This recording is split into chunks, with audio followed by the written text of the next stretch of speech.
Channel മുറിയിൽ കയറിയിരുന്നും ചാനലുകാരുടെ കുന്തവും കുടച്ചക്രവും കാണുമ്പോഴും വായിൽ തോന്നിയത് വിളിച്ചു കൂവുന്നവർക്കുള്ള മുന്നറിയിപ്പാണ് BJP നേതാവ് B ഗോപാലകൃഷ്ണന്റേത്. ഈ സവർക്കറടി അവർക്ക് മാത്രമല്ല, രാഷ്ട്രീയ വിരോധം വെച്ച് വ്യാജ വാർത്തകൾ സൃഷ്ടിക്കുന്ന മാധ്യമങ്ങൾക്കും മാധ്യമ പ്രവർത്തകർക്കും ബാധകമാണ് ഈ മാപ്പ്. വ്യാജ ആരോപണങ്ങൾക്ക് വിധേയരാകുന്നവർ രണ്ടും കൽപ്പിച്ച് നിയമയുദ്ധത്തിന് തയ്യാറായാൽ തീരുന്ന അസുഖം മാത്രമാണിതല്ല. ചുരുങ്ങിയ പക്ഷം ഗോപാലകൃഷ്ണനെങ്കിലും അത് മനസ്സിലായി കാണും. അതുകൊണ്ടാണല്ലോ PK ശ്രീമതി ടീച്ചർക്ക് മുന്നിൽ സാഷ്ടാംഗം വീണ് മാപ്പ് പറഞ്ഞത്.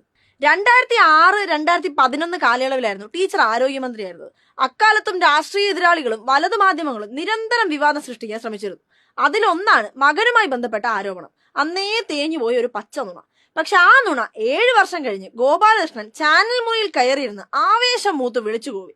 ടീച്ചറുടെ മകൻ സുധീർ നടത്തുന്ന pharmaceutical company medical services corporation മുഖേന മരുന്ന് വിതരണം ചെയ്ത് ലക്ഷങ്ങളുടെ അഴിമതി നടത്തിയെന്നായിരുന്നു 2018 ജനുവരി 25-ന് ചാനൽ ചർച്ചയ്ക്കിടെ ഉന്നയിച്ചത്.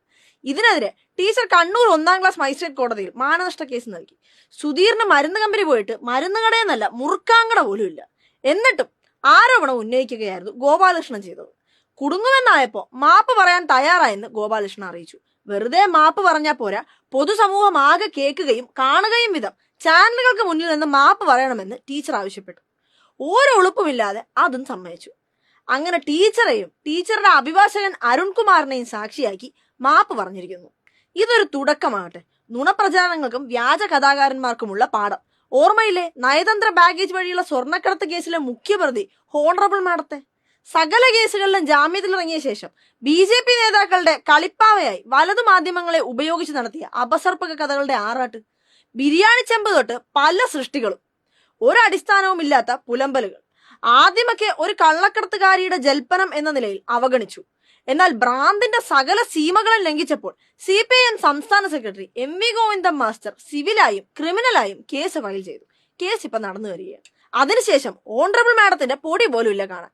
മലയാള മനോരമയുടെ മികച്ച നുണയ്ക്കുള്ള കണ്ടെത്തൽ ട്രോഫി നേടിയ മഹതി CPIM കേന്ദ്ര കമ്മിറ്റി അംഗവും മുൻ വ്യവസായ മന്ത്രിയുമായ EP ജയരാജന്റെ ഭാര്യ ഇന്ദിരയ്ക്കെതിരെ ഒരു നുണയുണ്ടാക്കിയിരുന്നു. ആ നുണവാർത്തയുടെ പേരിൽ പത്രത്തെ ഏതാനും മാസം മുമ്പാണ് കണ്ണൂർ മുൻസിഫ് കോടതി ശിക്ഷിച്ചത്. ചാനൽ കാതികൻ ഹാഷ്മി കഴിഞ്ഞ ദിവസമാണ് എറണാകുളം കോടതിയിൽ നിന്ന് ജാമ്യമെടുത്തത്.